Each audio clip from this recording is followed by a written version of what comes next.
Hello everyone, Kirby1 here again, and we're getting back into Dominions5 Accidental Ascension 3 with Late Age Ryla.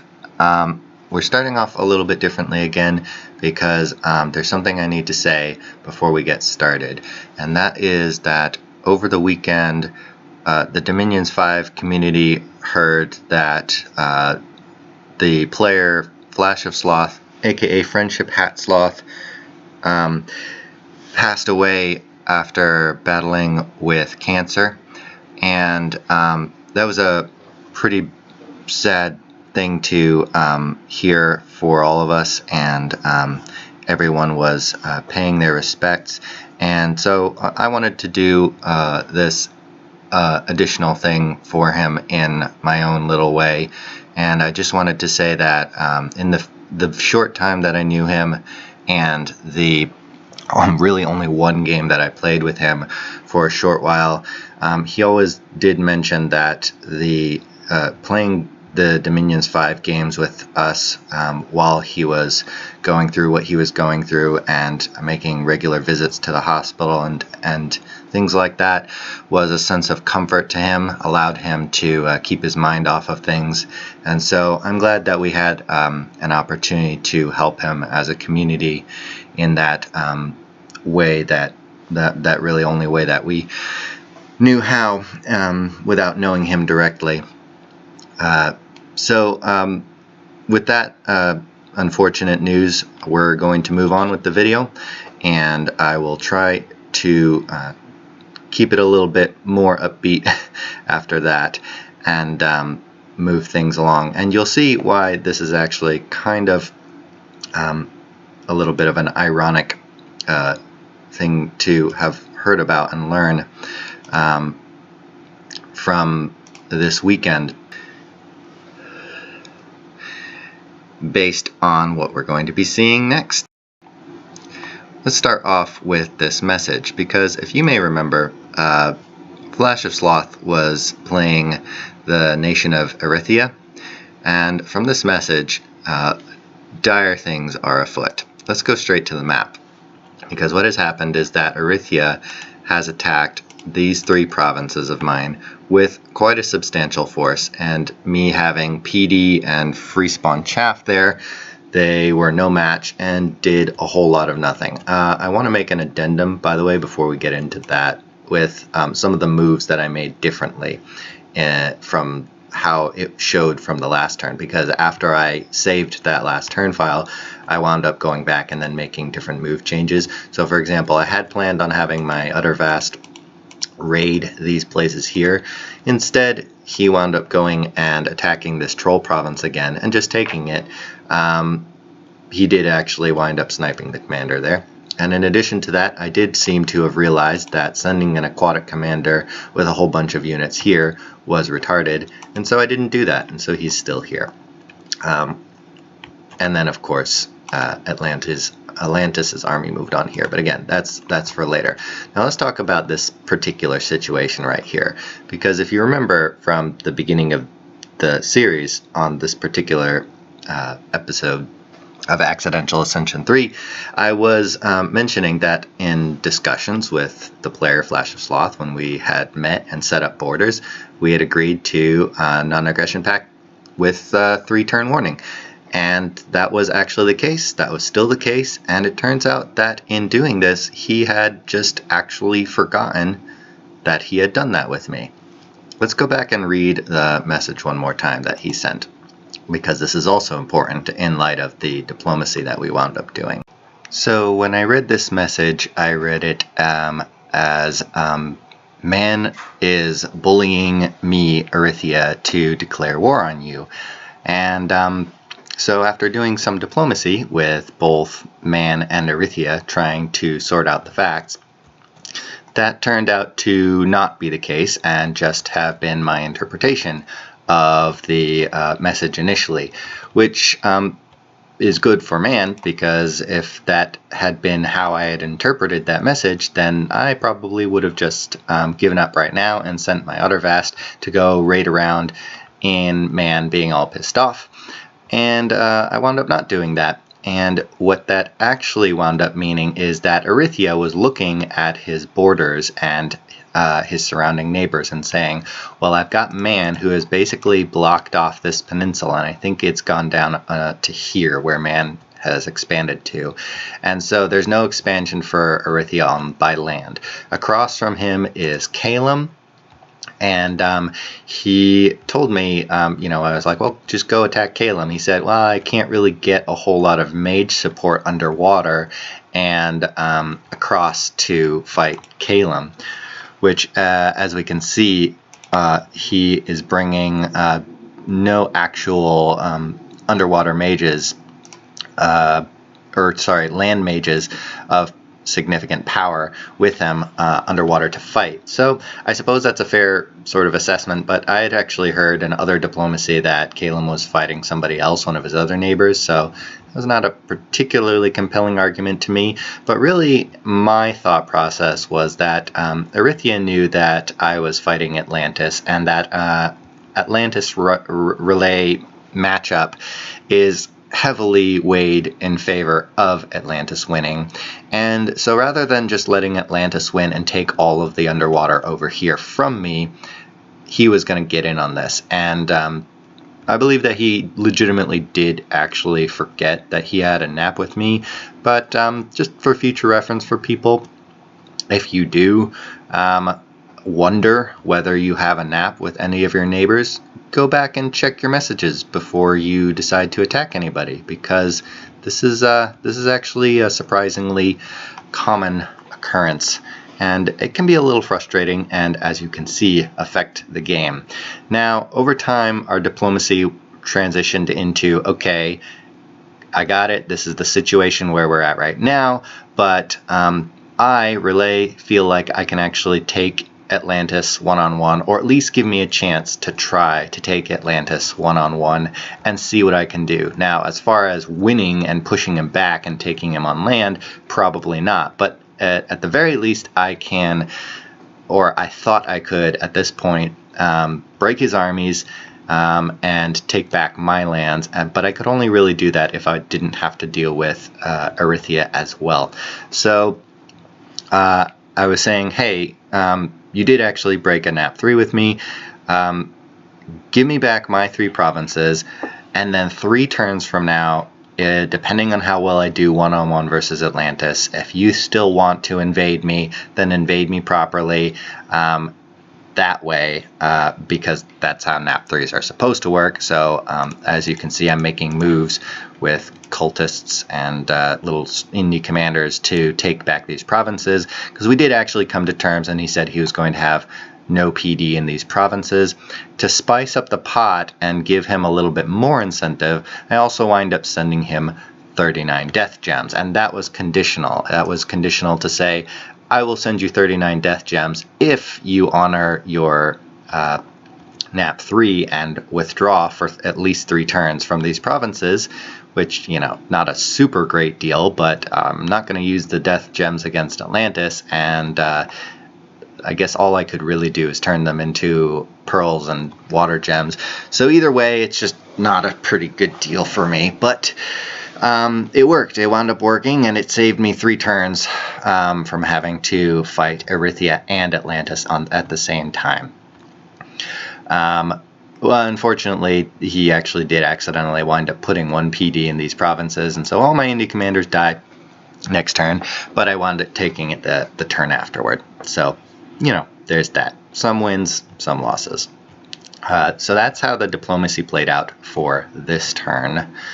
And that was a pretty hectic turn there for me.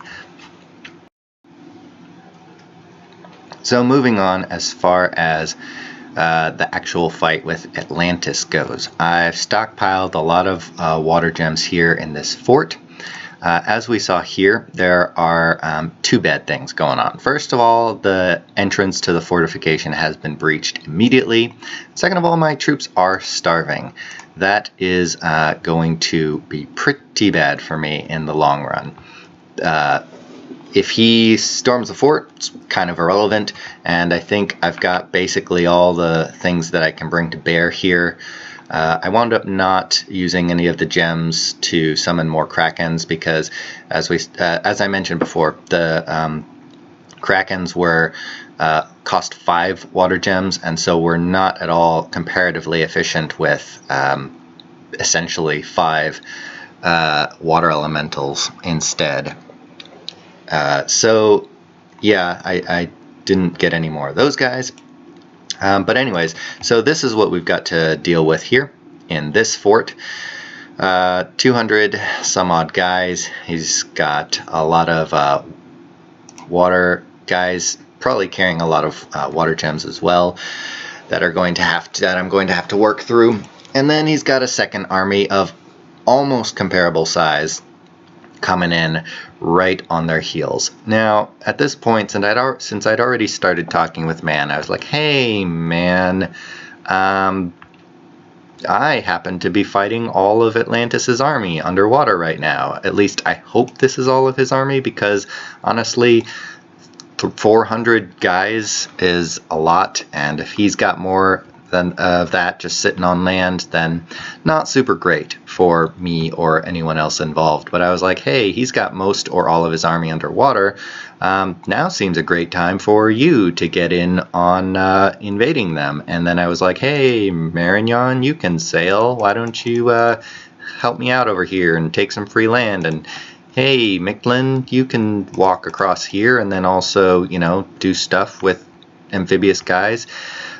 Basically anything I could do to draw Atlantis' attention off of me and maybe cut me some slack and save a little bit of my skin, because if I have to fight all of Atlantis by myself, that's never going to happen. But if I can get him off of my back a little bit, then maybe we can pull something out. There was not a whole lot of warm response to that initially, so not super great. So I'm just sort of thinking about at this point what I can do to hold this off, and it mostly involves water elementals. Okay, let's get on to the next turn. This was turn 23. Now turn 24 is conspicuously missing. This is, again, like I've mentioned before, one of the risks of making a recording by sort of saving the files one at a time, doing a Snick Earth game, because you can't go back and then find them in like your email and stuff like that. So turn 24 is just missing. Not a whole lot actually happened in turn 24, so that's not that big of a deal. Mostly it was just stuff moving around, and he didn't actually storm the fort last turn, so we're going to see the storming the fort this turn. Spoilers as to what happened. So let's go from the top. We get some gold from Erythia because Sloth was very apologetic for having forgotten that he put PD there. The message, the lore message, reflects that. I'm not entirely sure if this was sent to everyone, but it was at least sent to me, so there's that. But yeah, and Flash of Sloth never struck me as the kind of player who was making air quotes accidents on purpose. He did actually seem to be forgetful occasionally and not necessarily remember all the things he had done in the turn before he did them, which, you know, considering is fair, and I never held it against him. And we actually, he was very gracious about it over time, even though he wound up kicking my ass. That's neither here nor there. So I did take back the province there, oops, the province here, and the province here. Now in addition to this, Sloth and I were talking about like how one goes about fighting a superior Atlantis when you are an inferior Ryla, like I am, and because I can always stand to learn more about how to play Dominions and stuff like that. Oh, this is just a counter rating. We'll get to that in a second. What we have here is me popping out of the fort in Boat Eater, I believe is the province name, and this is just some Chaffy Chaff and one mage with four water gems. And as we can see here, he's got gem casters and water gems himself. I believe actually what I did in turn 24 was much of the same, is pinging his province to make him spend gems. So essentially what this is doing is this is me making him spend water gems before he storms the fort. And this is a tactic that you can use as a defender, and I consider this to be one of the home field advantage defenses that people have when they are being invaded by somebody.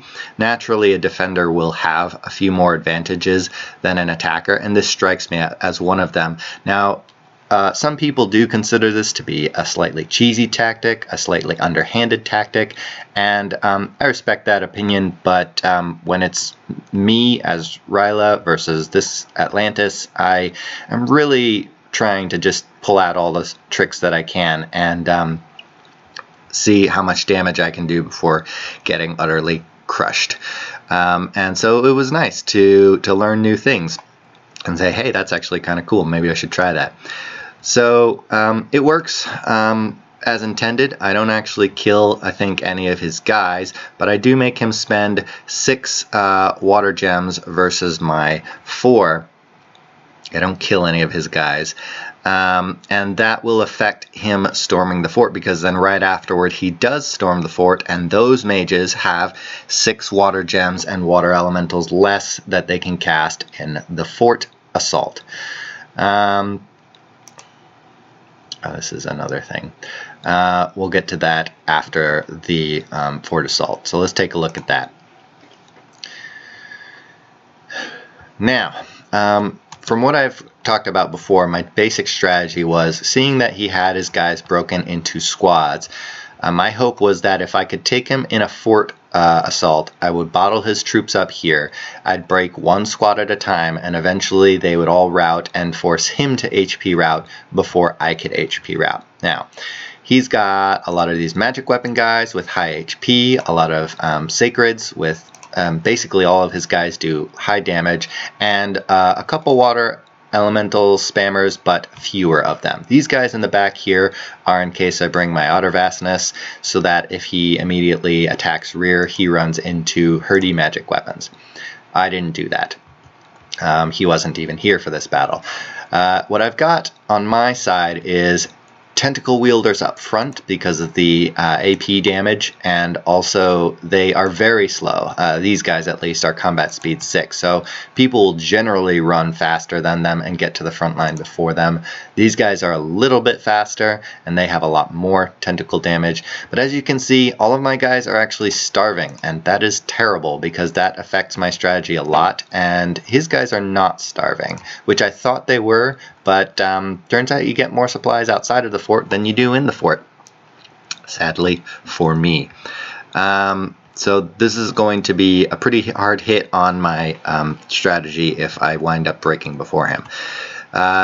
Othernesses are great, but not so great for fort storming, because they'll wind up running into the middle of the bottleneck right here and getting stabbed to death from all sides. So while they were good additions, not super great for the purposes of this particular battle. I got my prophet, so everyone is going to be blessed with my Awe and Twist Fate Bless. That'll help these guys a little bit for survivability. And then I've just got random crap chaff.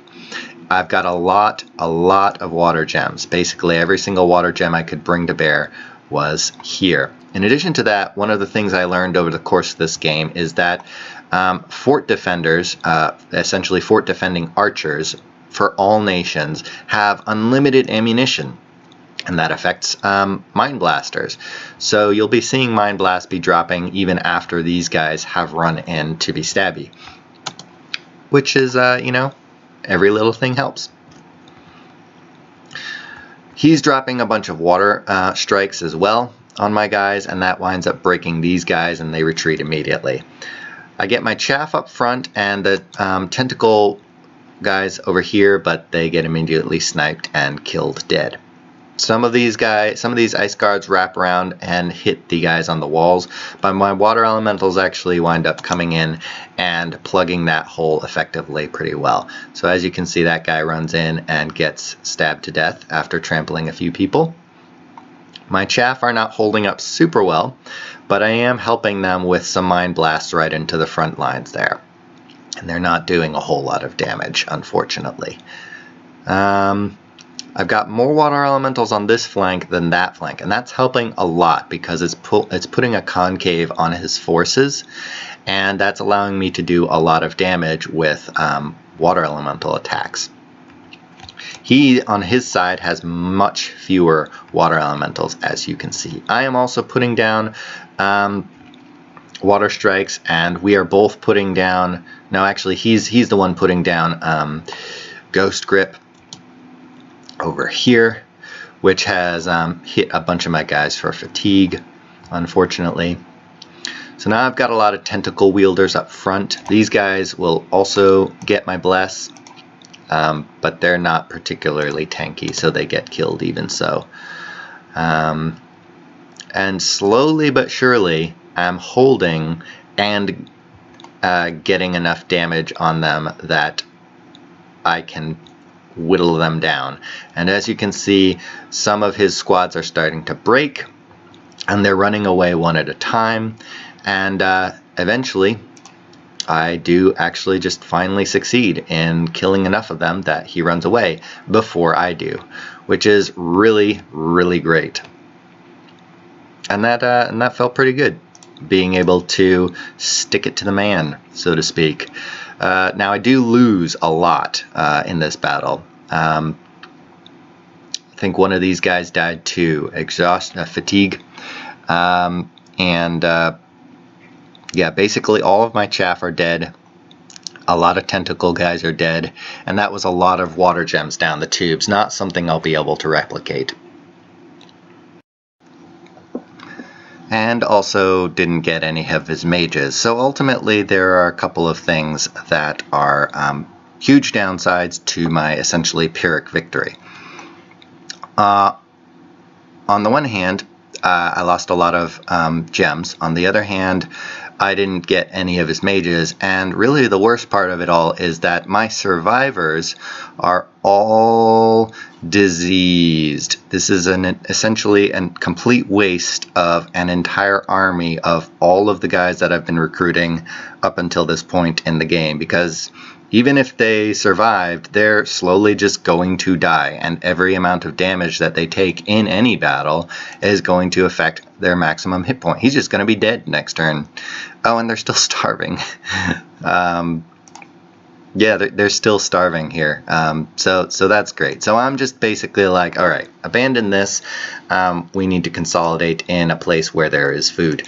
Now, what Atlantis has got left is guys who've retreated here and guys who've retreated here, because he fell victim to one of the classic blunders, which, as we know from watching one of my previous videos that I learned the hard way, always have at least one person sieging a fort instead of storming the fort, because otherwise, if you have any chance of losing, all of your guys will retreat, and they will either die because they retreat into enemy territory, which I didn't get to pull off a surround on him this time, or it will just free up the fort for me to be able to move out of it, as I'm doing.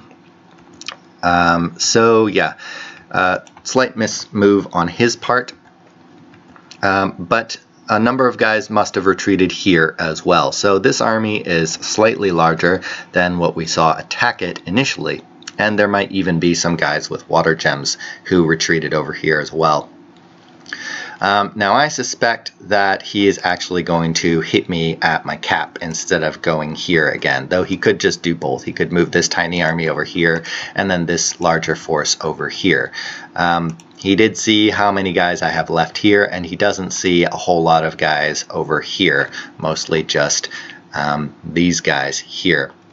I'm recruiting some chaff units because I have no more chaff anymore, just to provide a meat shield. These are the slave mindless dudes that are magic beings. I've still got enough mages to move them around, and I'm also consolidating basically everyone. I got a mage up on land to pick up these guys, which are double tentacle dudes. Everybody I'm picking up from here, here, here, and I'm even moving the Otter Vastness over there. Unfortunately, silly me, I am having him move and attack instead of patrol move, so he is not going to participate in the battle.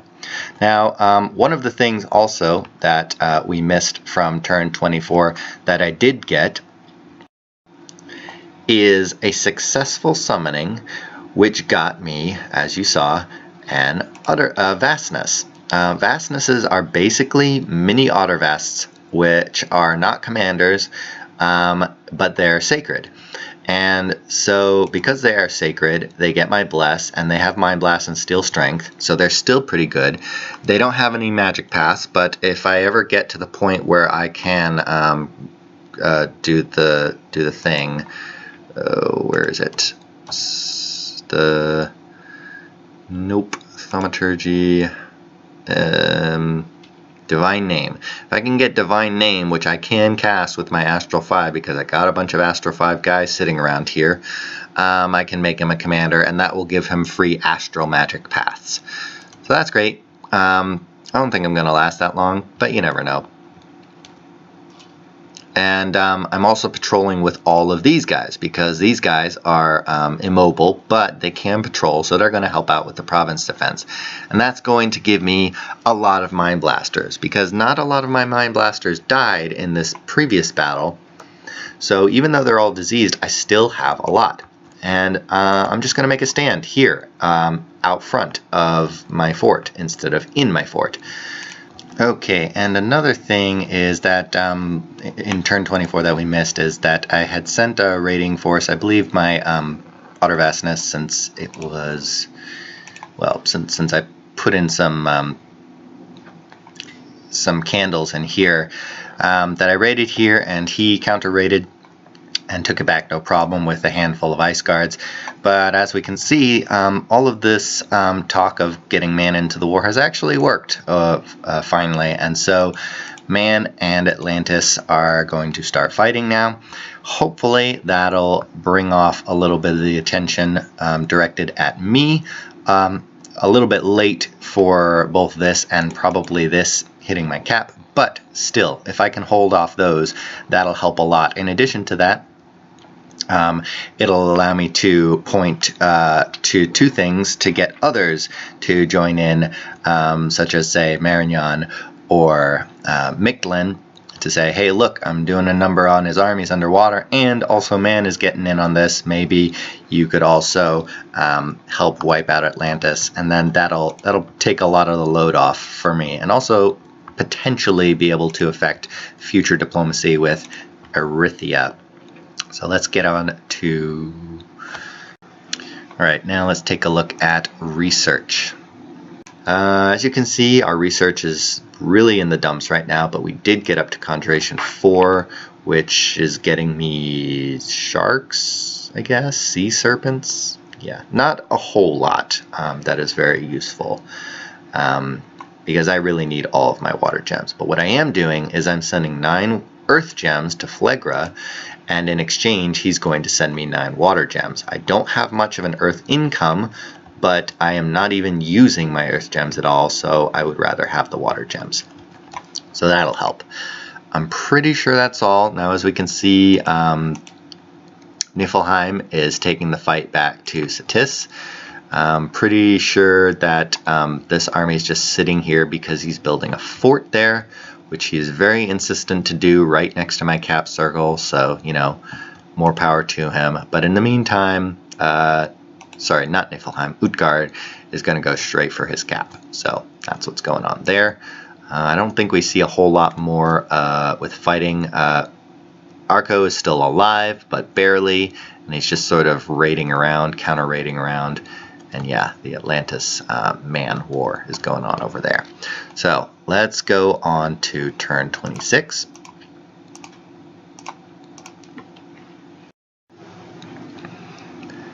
So, turn 26.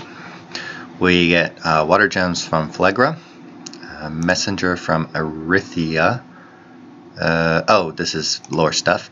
And like I predicted, he moved some guys onto Boat Eater, the fort again, and I just had put one PD there to ping who he sent, so I would know exactly who they were, how many gems they had, and what formation they were in. And then we've got the big battle in Ryla, like I predicted would happen. Again, same formation of guys in the rear, ready to hit any vastnesses and otter vastnesses that might jump back there. I do have one here, but again, the otter vastness did not make a show in this fight. He's got some water gems there, nobody there, some water gems there, and some here, and a big front line here of heavily armored dudes.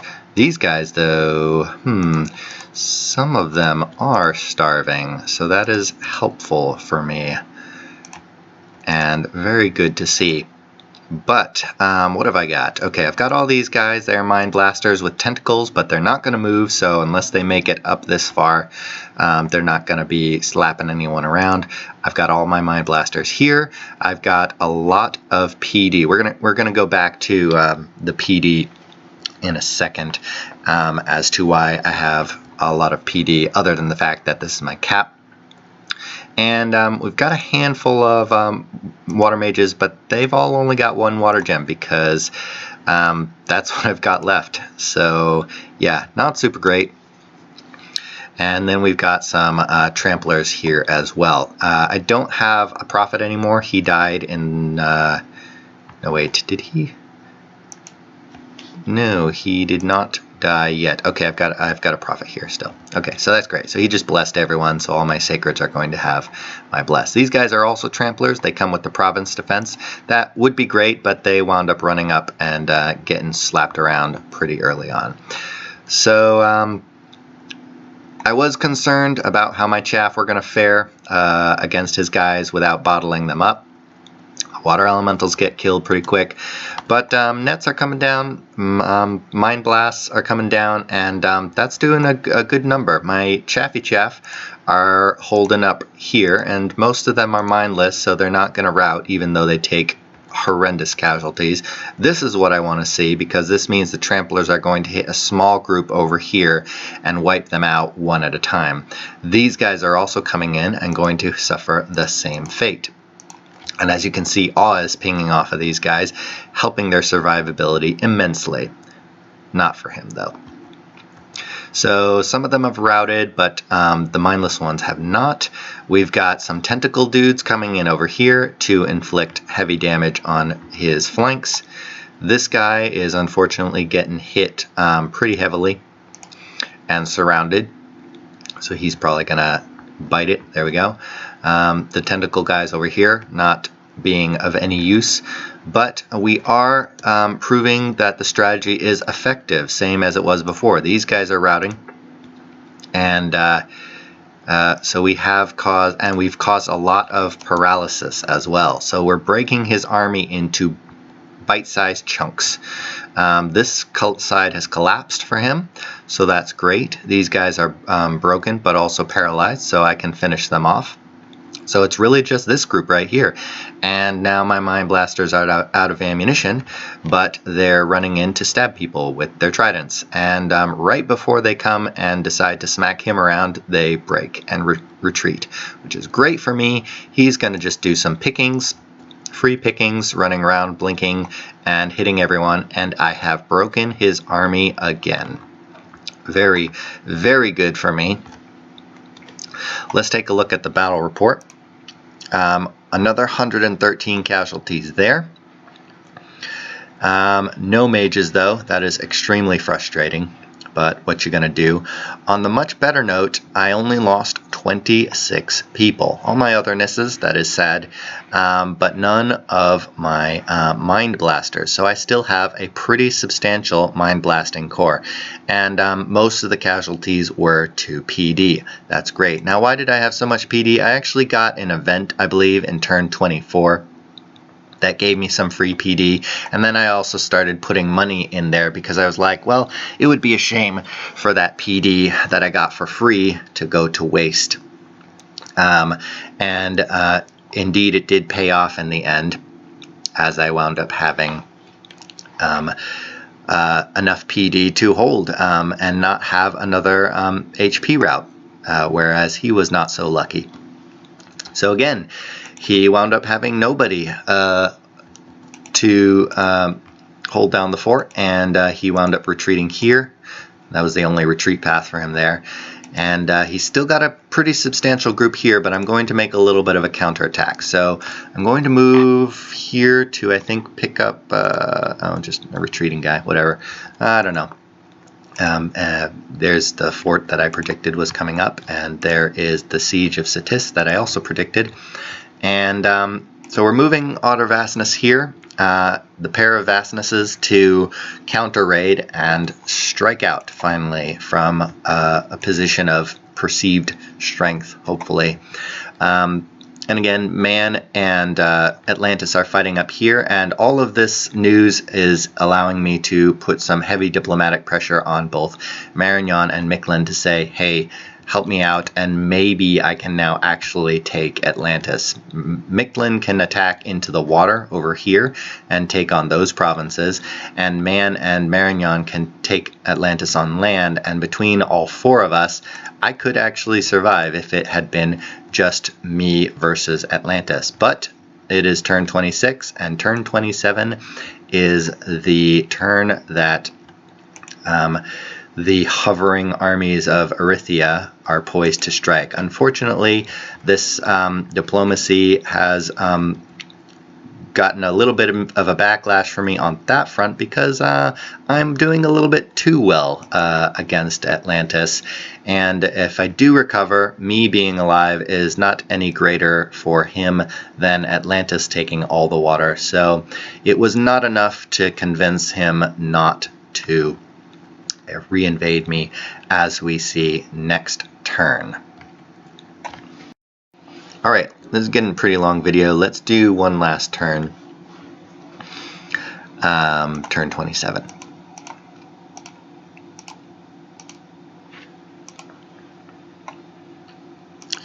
And we got a messenger. So Queen Baka is leading Erythia's armies undersea.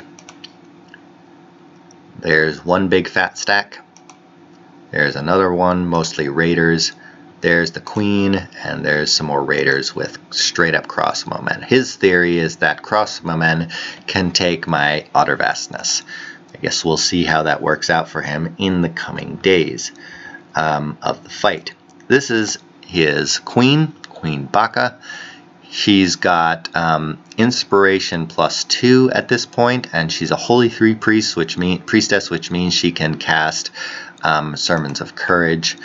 She's got a lot of water gems for water elementals, and she's got this guy who can cast anti-magic, because everyone else in the game has much better research than I have and has the actual ability to cast medium level spells like anti-magic. Anti-magic is going to help his army a lot versus my Mind Blasters. So he's also got a lot of crossbows and then a core of hoplites here. They make short work of my 1 PD. So that's going to be something I'm going to have to deal with. And some unexpected events. I got Death Gems and Province Defense in Relay. Now we've got a lot of Province Defense in Relay up here. We've got up to 50. So we're like, this is it. We have to hold Relay. And the new person that we're holding it from is Erythia, because he can bring all 3 of these guys and just wail on me right there. So we're going to see if I'm able to do that yet again. In addition to that, my attack on Boat Eater wound up actually not being successful, because in my overconfidence I forgot how crappy my troops were. And also he now has full-size water elementals, and a lot of them. So my chaff were immediately destroyed, and the water elementals ran right into the face of my illithids and completely wrecked them. And on the one hand, I don't mind so much because that entire army was all diseased, but on the other hand, this is my army. So now I have no army, and he is still on top of Boat Eater. Boat Eater has also been breached. I can't really do anything about that right now because I have to deal with Erythia. So if he wants to take this, he can just take it. I do have some guys here with some water gems. I don't think that there'll be enough to hold that against him. He spent a lot of water gems in that last battle, but he probably has more just hanging out in scouts or something like that. And his elementals are full size and mine are still not. So that's a pretty big disadvantage for me. In addition, I have basically nothing in here. I have 4 Mind Blasters. So my suspicion is that he can take this immediately with no problems. That is bad for me. But again, can't do anything about it, so I'm just moving everybody here, including Otter Vastness, with my Vastness buddy, and we're going to hold out here. Let me see if anything else is going on. Nope. I didn't get any new summons, so that is unfortunate, but we're going to do what we can. He's moving and patrolling this time, good for him, and yeah, so we're just going to hold here, basically. He is probably going to send these guys down here and discover my super secret lair here. I'm building another palisade here because this is my last bastion of hope. If I lose relay, then I can, in theory, fly out and go hide over there until the end of the game, but it's going to be not easy. So that's my plan. See what else is going on. Research, yeah, I'm gonna get Conjuration 5 in like 10 turns. Woohoo! That's an exaggeration, but still, it's gonna be a while, especially since I keep losing basically everything. Here I did lose my Prophet for one, and then a Mage, and then my army. So that's really bad. Does cut into my expenses though, so that's cool. No mercenaries I can get, though I actually could get the White Wizard up here, but no gold to get him, so there's that. Messages, nope, I don't have enough gems to do a really significant deal for more water gems with Phlegra. So yeah, this is what I got. I got some chaff, I got my tentacle dudes, who are going to be right up in front, and then these immobile guys as well, and I got 4 Mind Blasters plus the 8 Mind Blasts from these two combined. It's just not a good time. And then a lot of PD. So we'll see. And I'll see you guys in next turn 28. And again, thanks for watching. And a last shout out to Flash of Sloth, Memory Eternal. Hope you're happy where you are now.